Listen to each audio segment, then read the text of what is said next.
Hello everyone. I am Dr. Anjali Abraham, Assistant Professor, Department of English, MA College, Kodamagalam.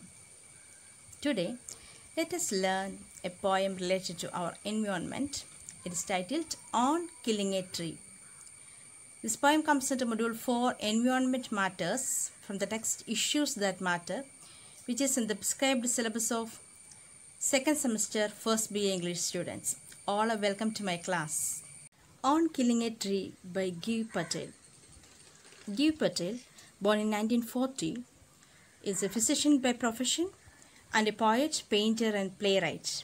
He was born in Mumbai and was educated at Grand Medical College. He currently resides in Mumbai and practices medicine there. Patel's works include poems in How Do You Withstand, Body and Mirroring. He is also a well-known contemporary Indian visual artist. He has been part of exhibitions around the world, including India, Myth and Reality, Oxford in 1982, Contemporary Indian Art, Royal Academy, London 1982, to name a few. This poem, On Killing a Tree, presents a clinical and systematic description of the procedure for killing a tree.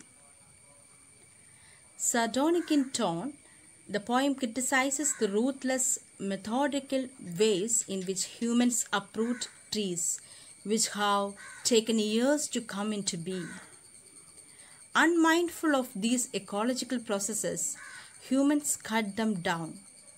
However, the regenerative power of nature resists and revives, until its connection with the earth is destroyed entirely.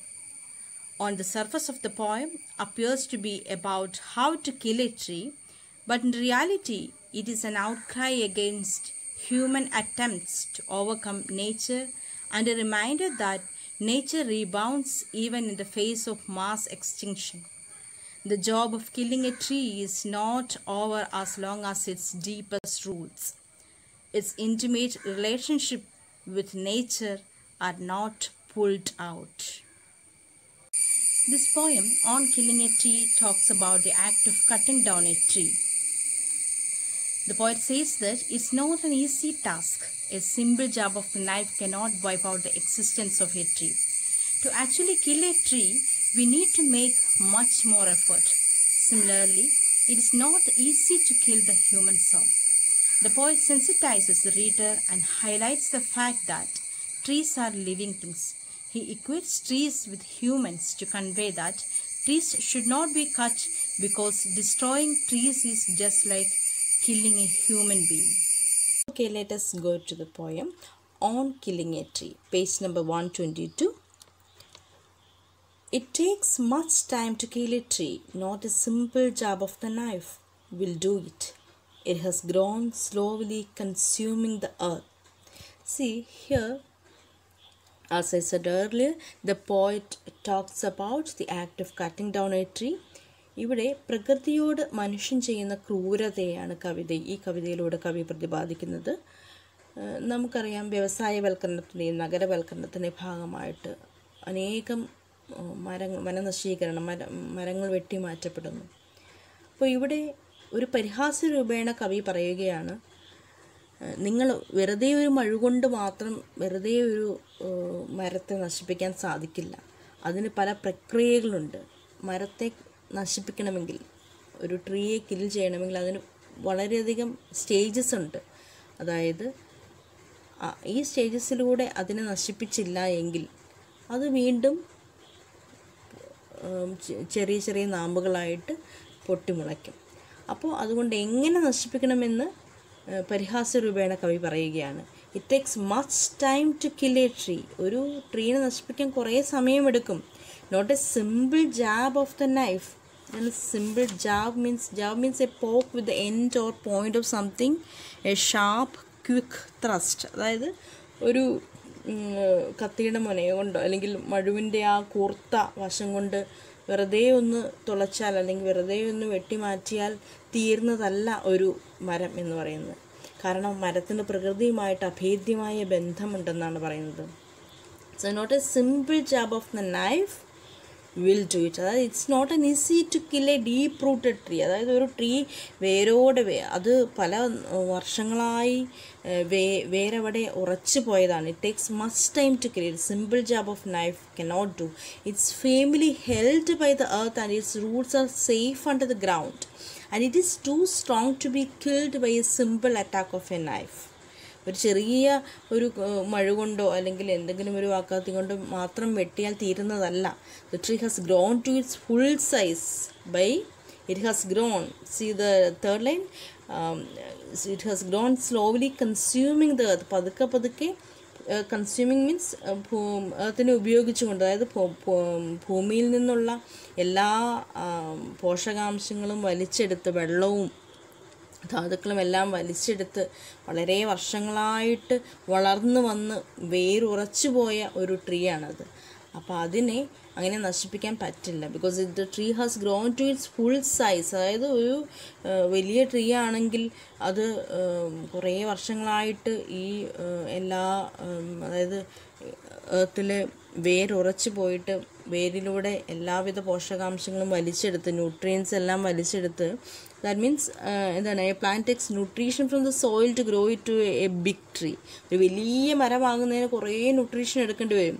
And the tree is firmly bound with the soil with the sunlight, water and air to grow into a strong trunk and have numerous leaves. അത് കുറേ ശിഖരങ്ങളും നല്ല നല്ല പച്ച ഇലകളൊക്കെയുള്ള നല്ല വൃക്ഷമായിട്ട്, നല്ല ഫലങ്ങളൊക്കെ കായ്ക്കുന്ന നല്ല വൃക്ഷമായിട്ട് വളരണമെങ്കിൽ കുറേ നാളുകൾ എടുക്കണം, കുറേ കഷ്ടപ്പെടണം. അതിന് അങ്ങനെയുള്ള വേരുറച്ചു പോയൊരു വൃക്ഷത്തെ വെറുതെ ഒരു മഴ കൊണ്ട് നിങ്ങൾക്ക് നശിപ്പിക്കാൻ സാധിക്കില്ലെന്ന് പറയും. So it has grown slowly consuming the earth. See this image. It takes much time to kill a tree. Not a simple jab of the knife can kill a tree. Next line, rising out of it, feeding upon its crust. Crust means ഭൂമിയുടെ ഉപരിതലം അല്ലെങ്കിൽ ഭൂമിയുടെ outer layer of the earth എന്നാണ് crest. എന്നാൽ absorbing, അതായത് സ്വീകരിക്കുന്നു, absorb ചെയ്യുന്നു, വലിച്ചെടുക്കുന്നു. ഇയേഴ്സ് ഓഫ് സൺലൈറ്റ്, അത് വർഷങ്ങളായിട്ട്, നമ്മൾ ആദ്യം പറഞ്ഞ പോലെ വർഷങ്ങളായിട്ട് സൂര്യപ്രകാശവും പിന്നെ ജലവും വായുവും എല്ലാം വലിച്ചെടുത്തുകൊണ്ടാണ് ഈ വളരുന്നത്. And out of its leprous hide. Leprous എന്ന് പറഞ്ഞാൽ കുഷ്ഠം. അതായത് leprous means covered with thin plate like or flaky pieces that peel off covered with skins. അതായത് ആ മരം മുറിച്ചതിന് ശേഷം അവിടെയുള്ള ഒരു നിറഭേദമുള്ള തൊലിയെയാണ് ലെപ്രസ് ഹൈഡ് എന്ന് പറയുന്നത്. Hide means skin. HID, hide means skin. So sprouting leaves, അവിടെ നിന്ന് ലീവ്സ്, ചെറിയ ചെറിയ ഇലകൾ മുളച്ച് വരികയാണ്. അപ്പോൾ അപ്പോൺ ഇറ്റ്സ് റൈസ്, ഇപ്പോൾ നമ്മൾ പറഞ്ഞ പോലെ വർഷങ്ങളായിട്ട് എല്ലാ വെള്ളവും അതുപോലെ തന്നെ എല്ലാ ആഹാരം എല്ലാം വലിച്ചെടുത്ത്, ന്യൂട്രീഷൻ എല്ലാം വലിച്ചെടുത്ത് വളരെ വലിയ ട്രീ ആയ ഈ ട്രീനെ നശിപ്പിക്കുന്നത് വളരെയധികം പ്രയാസമുള്ള കാര്യമാണ്. കാരണം അത് മുറിച്ച് കളഞ്ഞാലും അതിൽ നിന്ന് നമുക്കറിയാം ചെറിയ ചെറിയ നാമ്പുകൾ അതിൽ നിന്ന് മുളയ്ക്കും. See this image. And out of its leprous hide sprouting leaves. So hack and chop, but this alone won't do it. Not so much pain will do it. എന്താണ്, ഇതുപോലെ മുറിച്ചത് കൊണ്ടോ അല്ലെങ്കിൽ അതിനെ ഇത്രയും ഉപദ്രവിച്ചുകൊണ്ടൊന്നും അതിനൊരു പെയിനും ഉണ്ടാകുന്നില്ല. ഒത്തിരി പെയിൻ അവിടെ ഇല്ല. പിന്നെന്താണ്, the bleeding bark will heal. അവിടെ ബാർക്സ്, അതായത് മുറിച്ച് കഴിയുമ്പോൾ നമുക്കറിയാം ചില മരങ്ങളൊക്കെ മുറിക്കുമ്പോൾ ഒരു പശ പോലെ ഇങ്ങനെ ഒഴുകി വരും. അത് ബ്ലീഡ് ചെയ്യുന്നതാണ് എന്ന് പറയുകയാണ് കവി. അപ്പോൾ ആ ബ്ലീഡിങ് അത് ഹീൽ ചെയ്യും കുറച്ച് നാൾ കഴിയുമ്പോൾ. But they heal with time and new twigs grow again. അതാണ് പറയുന്നത്. Bleeding bark will heal. അതെല്ലാ മുറിവുകളും അത് തന്നെത്താനെ ഉണങ്ങും. അത്രയ്ക്ക് അതിനുള്ള ആ ഒരു ഇമ്മ്യൂണിറ്റി പവർ അതിനുണ്ട്. So even though the bark looks irregular and scaly, leaves and branches sprout off it.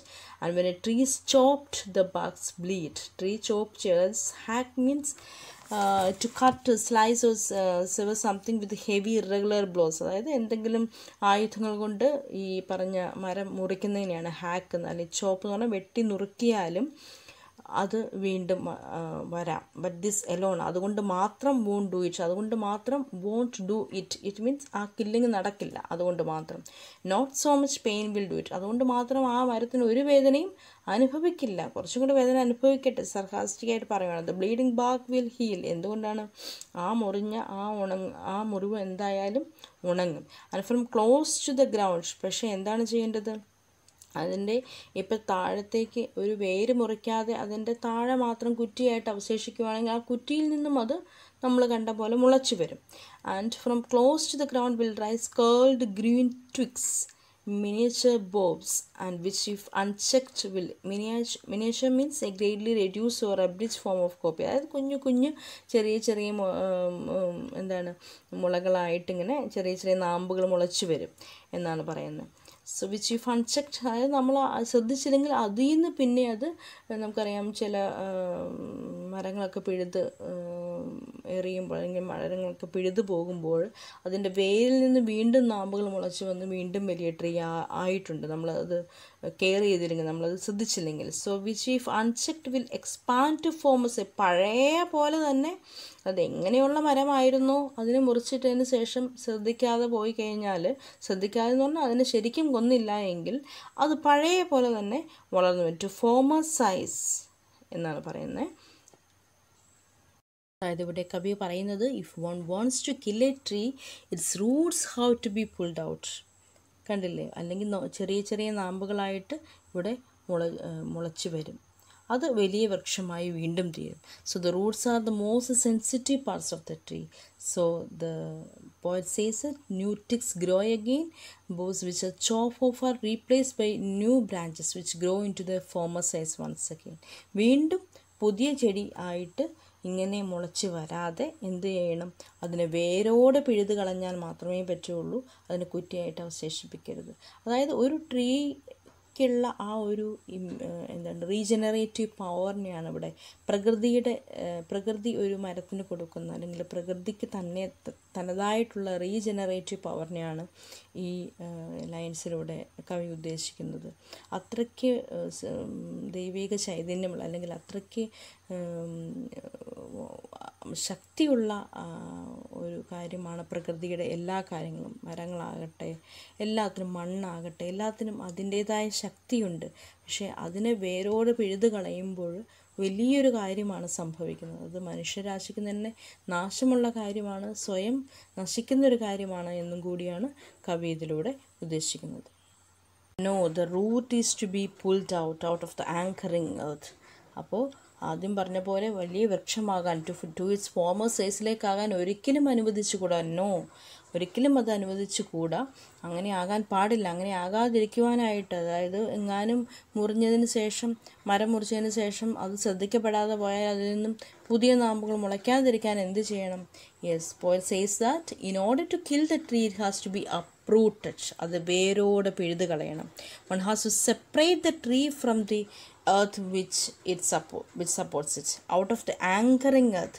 See, anchoring means being a person or thing that can be relied on or supported, stability or security. അതായത് ആശ്രയത്തോടെ നിൽക്കുന്ന എന്നുള്ള meaning ആണ്.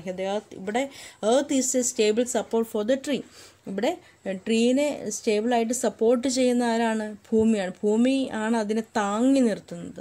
അപ്പോൾ ഭൂമിയാണ് anchoring ചെയ്യുന്നത്. So out of the anchor, അതായത് താങ്ങി നിർത്തുന്ന ഭൂമിയിൽ നിന്നും അതിനെ സെപ്പറേറ്റ് ചെയ്യുമെന്ന് പറയാണ്. Out of the anchoring earth it is to be, എന്ത് ചെയ്യണം അതിനെ? It is to be roped, tight and pulled out, snapped or pulled out entirely out from the earth cave. I'm repeating, see this image. It is to be roped, tied and pulled, snapped or pulled out entirely out from the earth cave.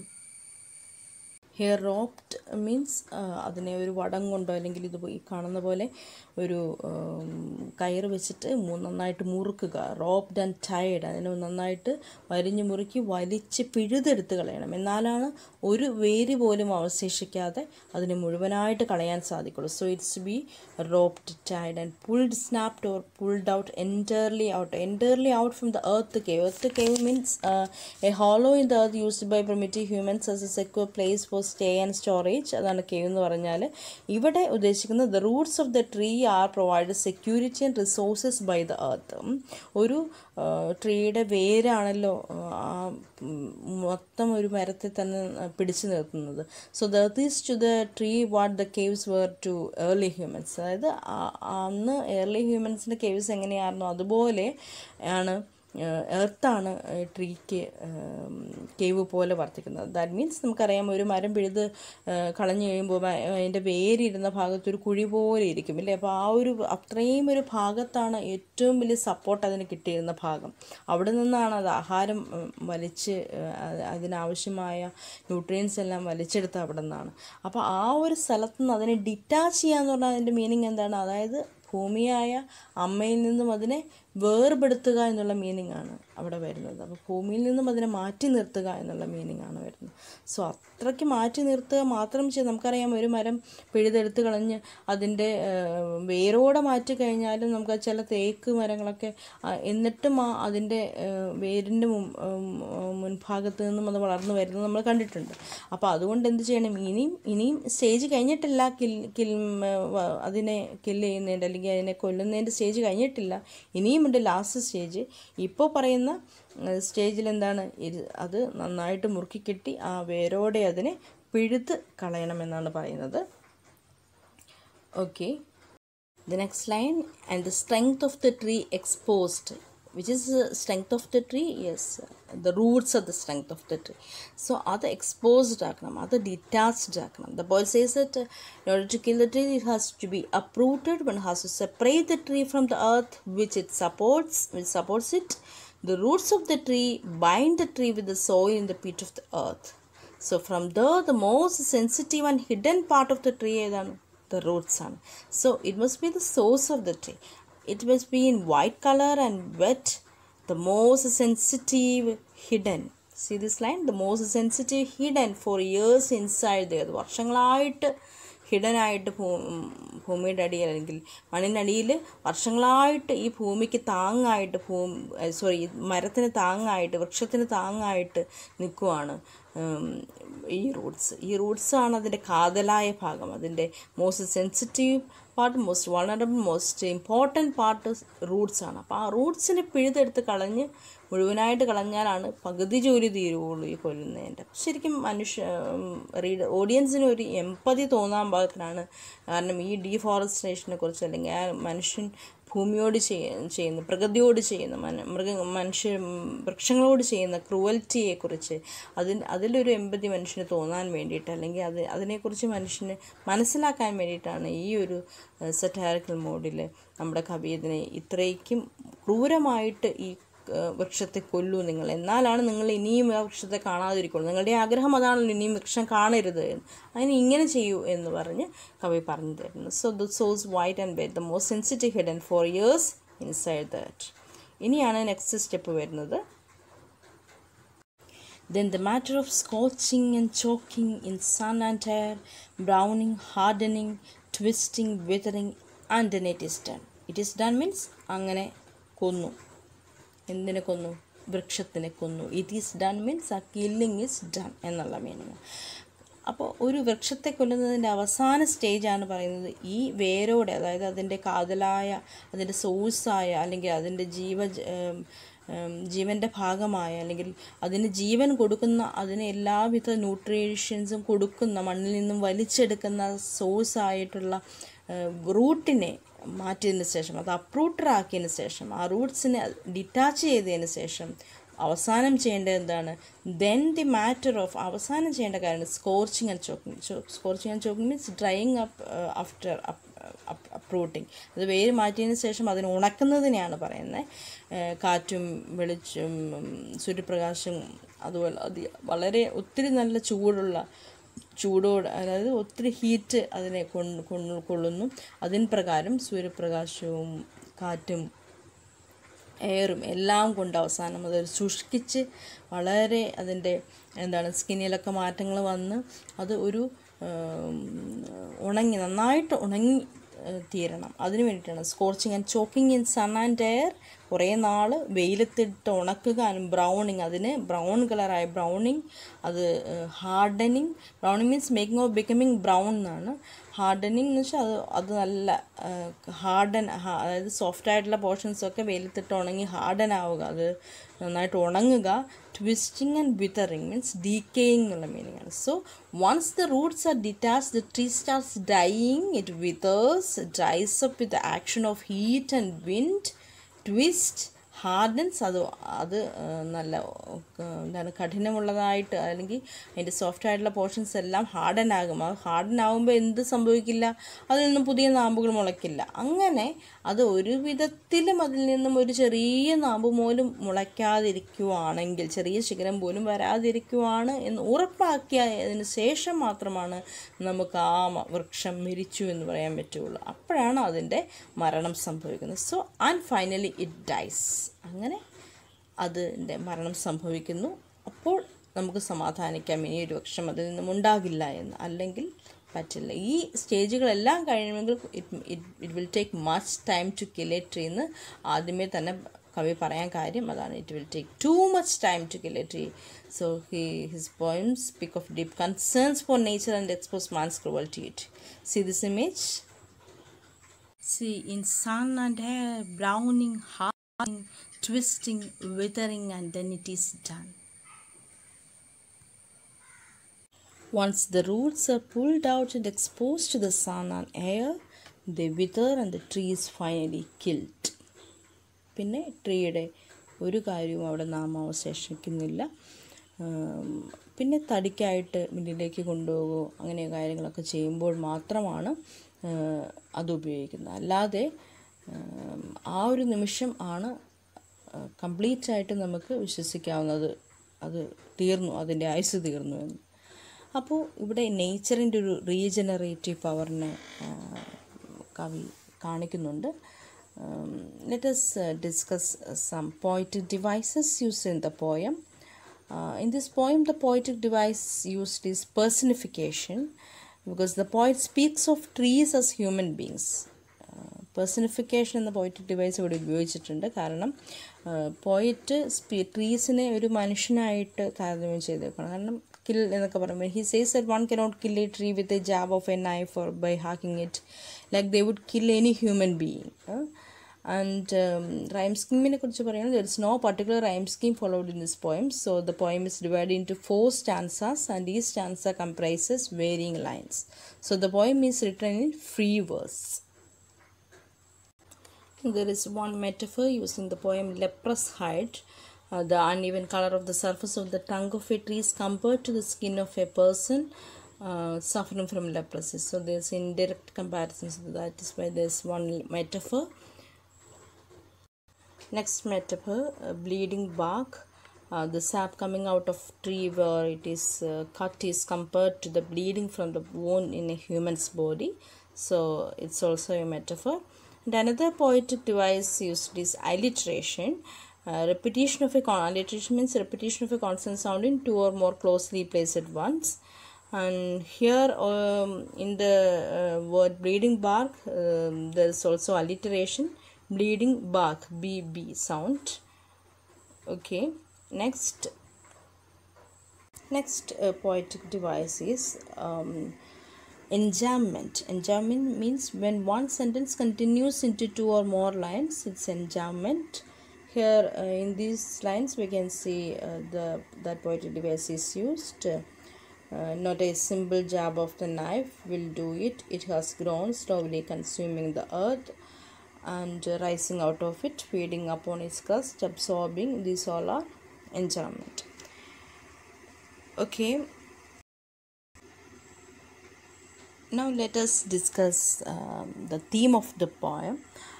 The first theme of the poem is unity of the tree with the earth. The tree is portrayed as gradually emerging from the earth and drawing strength from it. When damaged, the tree can retreat back to its roots, still embedded in the earth, and grow again. So it's only if the trees rip out of the earth, അതായത് ഭൂമി അതായത് പ്രകൃതിയും വൃക്ഷവും എത്രമാത്രം യോജിച്ച് എത്രമാത്രം യൂണിറ്റിയോട് നിൽക്കുന്നു എന്ന് കാണിക്കുന്നുണ്ട്. കാരണം അതുകൊണ്ട് അവരെ ആ ഭൂമിയിൽ നിന്നും അതിനെ വേർപെടുത്തുമ്പോൾ മാത്രമാണ് അതിനെ കൊല്ലാൻ സാധിക്കുകയുള്ളൂ. അപ്പോൾ അത് ഒരു തീമാണ്. It's only if the trees rip out of the earth entirely and its roots expose that it will die. So this leads to a more metaphorical symbolic theme, namely that all life is connected to the earth. അതായത് ഈ ഭൂമിയിലെ എല്ലാ ലൈഫും എല്ലാ ജീവനും ഭൂമിയുമായിട്ട് ബന്ധപ്പെട്ട് കിടക്കുകയാണ്, പ്രകൃതിയുമായി ബന്ധപ്പെട്ട് കിടക്കുകയാണ്. That when living beings are uprooted from the natural world and environment, അതായത് പരിസ്ഥിതിയിൽ നിന്നും എപ്പോഴാണോ മനുഷ്യനാണെങ്കിലും മൃഗങ്ങളാണെങ്കിലും സസ്യങ്ങളാണെങ്കിലും അപ്രോട്ടഡ് ആകുന്നത് അപ്പോൾ അവർ മരിക്കുന്നു. ദേ വിതർ ആൻഡ് ഡൈ. അതൊരു തീമാണ്. Thus this poem emphasizes ecological themes connecting earth and plants, and humans can destroy trees with sufficient effort, but the narrator describes this effort in ways that make it sound violent and almost murderous. പിന്നെ ഒരു theme, one possible theme has to do with this resilience of nature. The tree in this poem can sustain a lot of injury and hardship and still survive.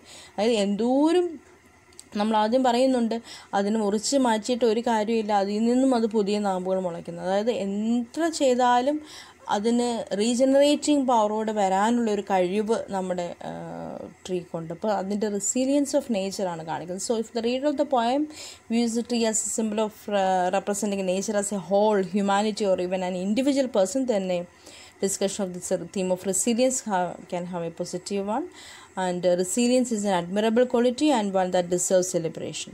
So another possible theme has to do with the vulnerability of nature, especially as the title of the poem is on killing a tree. The tree in this poem is strong and resilient, but only to a point. Like any living thing, the tree has vulnerabilities, and if these vulnerabilities are exposed by violence, the tree will die. So if അതായത് ട്രീക്ക് അതിൻ്റേതായ ശക്തിയുണ്ട് അത് പുനർജനിക്കാനുള്ള, പക്ഷേ വീണ്ടും വയലൻസോടെ അതിനെ കൊന്നേ അടങ്ങുമെന്ന് വിചാരിച്ചാൽ it will die. If the tree symbolizes anything else that is alive, then a discussion of this theme must contain a warning to the reader. Also, exposure can lead to death എന്നുള്ള ഒരു തീമും കൂടെ ഇതിനുണ്ട്. പിന്നെ ചില critics ഇങ്ങനെയും പറയുന്നുണ്ട്, വേറൊരു angle നോക്കിയാൽ ഈ social evils R grown in society, സമൂഹത്തിലെ സോഷ്യൽ ഈവിൾസ് ഇതിലിപ്പോൾ കവി കാണിക്കുന്നതായിട്ട് പറയുന്നു. Because the trees are grown like social evils, അതായത് നമ്മുടെ സമൂഹത്തിലെ അന്ധവിശ്വാസങ്ങളും തിന്മകളും അനാചാരം ഇവയെല്ലാം ഉന്മൂലനം ചെയ്താൽ, റൂട്ട്സോടെ അപ്രോട്ടഡ് ആയിട്ട് ഉന്മൂലനം ചെയ്താലാണ് അത് ഇനിയും വരാതിരിക്കുകയുള്ളൂ. അങ്ങനെ സമൂഹത്തിലെ സോഷ്യൽ ഇവൻസിനെ ഇതുപോലെ ഉന്മൂലനം ചെയ്യണം എന്നുള്ള ഒരു മീനിങ് ചില ക്രിറ്റിക്സ് പറയുന്നുണ്ട്. അപ്പോൾ overall the main theme of the poem is actually in this poem the poet created a ironic statement about killing a tree. He means it's opposite. അപ്പോൾ killing a tree എന്ന് പറയുമ്പോഴും കവി ഉദ്ദേശിക്കുന്നത് അതിൻ്റെ ഓപ്പോസിറ്റാണ്. He wanted to create a kind of awareness in our minds that trees are living beings just like others, നമ്മളെപ്പോലെ തന്നെ. He criticized as we destroy all the trees for agriculture, urbanization and industrialization. നമ്മൾ നമ്മുടെ ആവശ്യങ്ങൾക്കെല്ലാം വേണ്ടി ട്രീസിനെ നശിപ്പിക്കുന്നു. So they always help us to preserve our environment, so then we can prevent the certain disaster of our planet. So we can say that this poem is like a protest poem. It is written in stanzas of irregular length, so it's a kind of protest poem. അതായത് ഇങ്ങനെ ചെയ്യരുതെന്ന് പറയാൻ വേണ്ടിയിട്ട് കവി ഉദ്ദേശിക്കുന്നതാണ്. Because the title indicates ironical aspects of a tree. The trees are very generous and our best friend, but man's selfish greed always destroys the moral quality of nature. Trees, പ്രകൃതി നമുക്ക് വരദാനമായി തന്നിരിക്കുന്നതാണ് സസ്യങ്ങളുടെ നട്ട് വളർത്തുന്ന ട്രീസിനെ സേവ് ചെയ്യും തോറും നമുക്ക് oxygen കിട്ടുവാണ്, അല്ലെങ്കിൽ നമുക്ക് അതെല്ലാം കൊണ്ട് നല്ലതാണ്. But a simple jabbing with a knife chopping cannot kill a tree എന്ന് പറയുമ്പോൾ അവിടെ ഉദ്ദേശിക്കുന്നത് നമ്മൾ ഈ നമുക്ക് ആവശ്യമുള്ള നമുക്ക് ഉപകാരമായ ഈ വൃക്ഷങ്ങളെ നമ്മൾ ഉപദ്രവിക്കാൻ വേണ്ടി തന്നെ ശ്രമിക്കുകയാണ്. So selfish cruel men cuts trees inhumanly. The poet ironically said it is to be uprooted and stamped out of that earth. അതിന് നമ്മൾ പറഞ്ഞാണല്ലോ അങ്ങനെയൊക്കെ ചെയ്താലാണ് അത് മരിക്കുകയുള്ളൂ. So we can see the message of the poem is in this way. The poet ironically points out our cruelty towards the tree. At last he wanted to mean we have to save the trees to save ourselves in this world. നമ്മളെ തന്നെ സംരക്ഷിക്കണമെങ്കിൽ നമുക്ക് നമ്മുടെ വൃക്ഷങ്ങളെ സംരക്ഷിച്ചേ മതിയാവും. So otherwise we will move towards the destruction. Okay, that's all about the poem on killing a tree. I think you understood the poem. If you have any doubt, please feel free to ask me. Thank you. Save the trees. Have a nice day.